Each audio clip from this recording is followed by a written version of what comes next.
For my thoughts are not your thoughts, neither are your ways my ways, declares the Lord. Isaiah 55:8. Have you ever wondered what happens when God gives someone a second chance? What you're about to hear actually happened in Mississippi, and it will change how you see life forever. Thomas "Tommy" Williams was 78 years old when this miracle occurred. For 5 decades, he worked the cotton fields of Holmes County, Mississippi. His hands were weathered from years under the blazing sun, but his heart remained tender toward God and his family. Tommy was the father of 11 children and grandfather to 15 grandchildren. Everyone called him Snowball, a nickname from his younger days when his hair turned white early. But Tommy was far from fragile. He was the pillar that held 3 generations of the Williams family together. In February 2014, Tommy's heart began failing. Congestive heart failure, the doctors said. His children gathered from across the country as he entered hospice care, the small farmhouse filled with whispered prayers and tearful memories. Grandpa always said Jesus would come for him when his work was done. His granddaughter Sarah whispered to her cousins as they watched Tommy struggle to breathe. For weeks, the family took turns sitting beside his bed. They read Bible verses, sang old hymns, and shared stories about the man who taught them that faith wasn't just Sunday worship. It was how you treated your neighbor when times got tough. On the night of February 26th, everything changed. Tommy's breathing became shallow around midnight. His daughter Mary held one hand, while his son James held the other. The hospice nurse checked his pulse multiple times. At 2:17 a.m., she looked up solemnly. "He's gone," she whispered. "Your father is with the Lord now." The room erupted in sobs. For the next 6 hours, the family kept vigil around Tommy's still body. They prayed, they cried, they remembered. His 11 children and their families filled every corner of that small bedroom, saying their final goodbyes to the patriarch who had shaped their lives. The county coroner, Dexter Howard, arrived at dawn. He checked Tommy's vitals thoroughly. No pulse, no breathing, no response. He completed the death certificate and carefully placed Tommy in a body bag for transport to the funeral home. "Take your time saying goodbye," Coroner Howard told the grieving family. He was a good man. But here's where God's plan became clear, and what happened next defies medical explanation. At Porter & Sons Funeral Home, workers were preparing the embalming room when something impossible occurred. The body bag began moving, not slightly, violently. "I thought my eyes were playing tricks on me," funeral director Willie March later testified. "Then I heard kicking from inside the bag. They immediately unzipped it, and Tommy Williams was very much alive. His legs were moving, his chest was rising and falling, and his eyes were wide open with a clarity that shocked everyone present. An ambulance rushed him to Holmes County Hospital, where doctors confirmed the impossible. Tommy had a strong heartbeat and was breathing normally. But what happened when his family arrived will leave you speechless. Before we continue with this incredible miracle, please subscribe to our channel. Your subscription is crucial for helping us grow and share more amazing testimonies like this one. Tommy's granddaughter Sarah was the first to reach his bedside. Tommy looked directly at her with eyes full of purpose and whispered, "Sarah, honey, I've got something important to tell all of you." The family gathered around as Tommy, speaking clearly despite his weakened condition, shared what he called his final message. "I was with Jesus," he said, his voice carrying an authority none of them had heard before. "He told me my work here wasn't finished. He said our family has been hurt by old grudges and broken relationships, and he was giving me 2 more weeks to help fix what's been broken." Tommy looked at his son Michael, who hadn't spoken to his brother David in 5 years over a land dispute.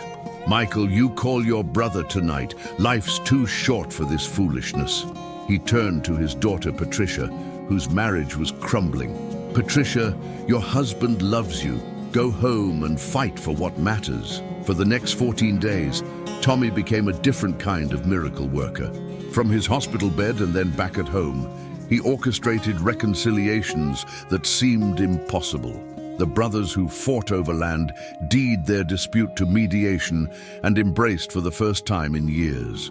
Patricia and her husband renewed their vows in Tommy's living room, with him weekly officiating from his wheelchair.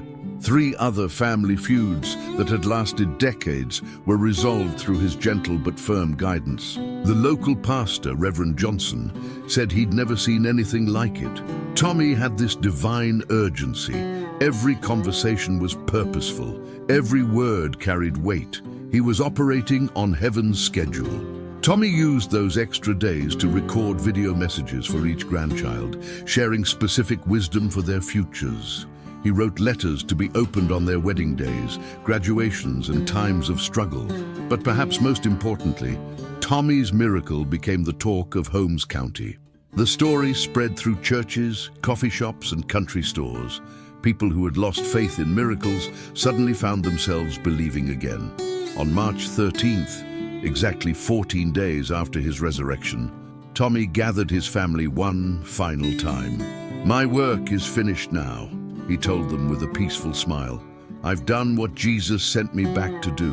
The family is whole again, and that's all that matters." That night, surrounded by all 11 children and their families, now reunited and at peace, Tommy Williams closed his eyes for the final time. This time, there was no confusion, no medical mystery. He simply went to sleep and woke up in the presence of the Lord he had served faithfully for 78 years. Coroner Howard, the same man who had pronounced Tommy dead twice, stood in that crowded farmhouse and said, "I've learned that miracles can happen." This man's story taught me that God's timing is perfect, even when we don't understand it. Today, the Williams family legacy continues stronger than ever. The feuds that once divided them are ancient history. Tommy's grandchildren speak of their grandfather's 2-week miracle as the defining moment that taught them about God's incredible grace and the power of forgiveness. Sarah, now grown with children of her own, keeps Tommy's final letter on her kitchen table. It simply says, "Remember, honey, every day is a gift, every relationship is worth fighting for, and every prayer reaches heaven's ears. Don't waste the time God gives you." Every February 26th, the Williams family gathers at Tommy's grave in the small Mississippi cemetery. They call it Miracle Day. What started as a family tradition has grown into something much bigger. The local church now hosts an annual Second Chances service where people share stories of reconciliation and healing. Pastor Johnson says it's the most attended service of the year. Tommy's story opened hearts that had been closed for decades. Sarah became a hospice volunteer, comforting families in their darkest hours. She carries copies of her grandfather's letter and has seen it change countless lives. Grandpa's message didn't die with him, she tells grieving families. It multiplied. The farmhouse still stands, now owned by Tommy's youngest son. Above the kitchen table hangs a simple wooden plaque with Tommy's final words carved into it. Visitors from across the country come to see the place where the miracle happened. But perhaps the greatest testament to Tommy's legacy is this. In 10 years, not a single Williams family member has let a grudge last more than a day. They remember the cost of broken relationships and the preciousness of the time they've been given. As Sarah often says to her own children, Great-Grandpa Tommy taught us that miracles aren't just about coming back from the dead. Sometimes, the greatest miracle is learning to truly live while you're alive. If this story touched your heart, like this video and share this miracle with someone who needs to believe again. They might be closer to their breakthrough than they realize. Comment below. What impossible situation in your life needs God's intervention today? For everything there is a season and a time for every purpose under heaven. Ecclesiastes 3:1.